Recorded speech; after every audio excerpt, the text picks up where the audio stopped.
semble inexpérimenté pour un scaphandrier professionnel. Et puis, il parle trop. Ce type-là fabulait complètement. Complètement. Il n'y a rien qui ressemblait à quoi que ce soit. J'en ai toujours rendu compte. Et puis finalement, tout le monde était au courant de ce sacré trésor. Il passait ses soirées avec des filles dans les bars de Bastia. Il vendait son trésor à tout le monde. Le trésor est dans la... Les récits fabuleux de Flegg intéressent beaucoup de monde. En particulier une jeune femme qui est apparue un soir. Elle s'appelle Louisette. Elle est jolie et, chose rare, elle parle allemand couramment. Flegg est séduit. Dans la journée, il continue ses plongées. Mais maintenant, c'est à Louisette qu'il pense quand il est au fond de l'eau. S'il retrouve ce trésor, il pourra peut-être refaire sa vie avec elle. Et Flegg commence à échafauder un plan. Dès qu'il aura localisé le trésor, il prendra des points de repère et il gardera le secret. Plus tard, il reviendra le chercher sans l'équipe du ministère. Tous les soirs, il a hâte de retrouver la belle Louisette. Elle a gagné sa confiance, il est amoureux. Et puis un jour, en rentrant, Flegg annonce une grande nouvelle.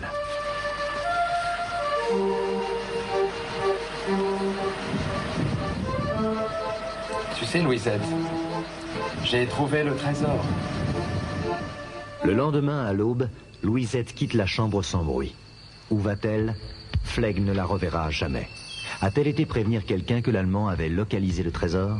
Louisette disparaîtra de Bastia aussi brusquement qu'elle y était arrivée. Et 1 heure plus tard... Police, vous vous appelez Peter Flegg? C'est bon, vous allez nous suivre.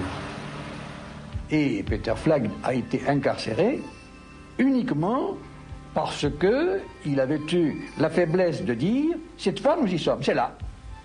C'est là. » À partir de ce moment-là, il devenait quelqu'un de particulièrement intéressant, il devenait une cible, c'est mon point de vue. Je l'ai toujours pensé, je continue de le penser. Y avait-il eu ordre d'éloigner l'Allemand, puisqu'on pensait savoir où était le trésor? À sa sortie de prison, Flegg disparaîtra mystérieusement. À 6h30, je suis donc allé à la maison d'arrêt, et le gardien qui était là, mais il est déjà sorti. Comment il est déjà sorti? Oui, un inspecteur de police est venu le chercher et l'a emmené. Alors, nous avons pensé que, cet inspecteur de police, nous le connaissions, nous avons pensé qu'il y avait une autre affaire contre lui, et puis c'est tout. Et c'est comme ça que Peter Flegg a disparu de Bastia. En tout cas, en ce qui me concerne, moi, je ne l'ai jamais plus vu. Alors, que s'est-il vraiment passé? Oui. À partir de ce moment-là, ma vie s'est mal passée. On m'a caché à Bastia. Ceux qui m'ont caché étaient des bandits. Ils voulaient profiter de moi. Et je l'ai vite compris. Et pour moi, comme on dit en allemand, c'était finish. Flegg disparu de Bastia, la légende continue et les rêves aussi. Tout le monde cherche le trésor.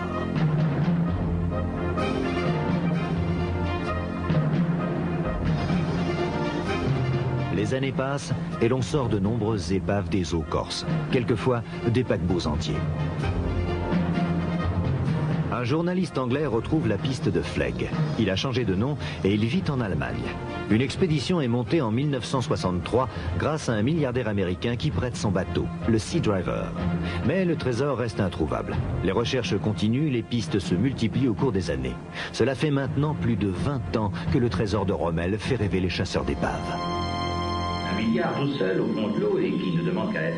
En 1976, c'est en regardant un film à la télévision, L'œil du monocle, qui traite de la recherche d'un trésor nazi en Corse, que Daniel Kidor va commencer à s'intéresser au trésor de Rommel. Daniel Kidor a fait partie des services secrets français. Il sait mener une enquête. Il lit tout ce qui a été écrit sur les épaves en Corse.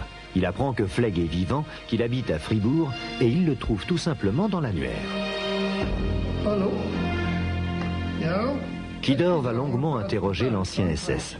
Il le verra plusieurs fois et va peu à peu reconstituer le puzzle. Il peut mentir 1 fois, 2 fois, il ne peut pas mentir pendant 15 ans.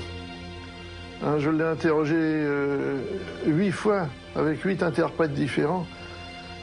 S'il mentait, il se serait coupé inévitablement un jour ou l'autre. Dans les explications de Flegg, il y a de nombreuses zones d'ombre. Mais Kidor est certain que l'Allemand, pendant ses plongées en 1948, a en effet repéré les caisses contenant le trésor. Pendant 10 ans, Kidor va monter plusieurs expéditions de recherche. Flegg lui avait révélé un détail important qu'il avait toujours caché auparavant. Quand il a vu les caisses, il avait remarqué qu'elles n'étaient pas loin d'une épave d'avion, un chasseur bombardier. En 1990, Kidor et son ami Michel Carrega, champion olympique de tir, repartent à la chasse.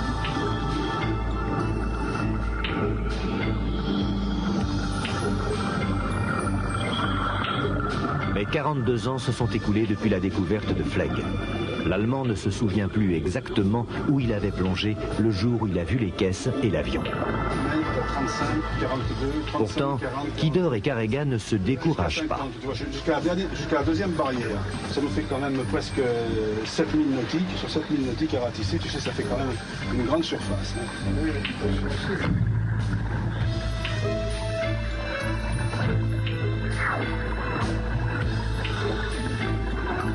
Et enfin, un jour, ils vont faire une découverte importante.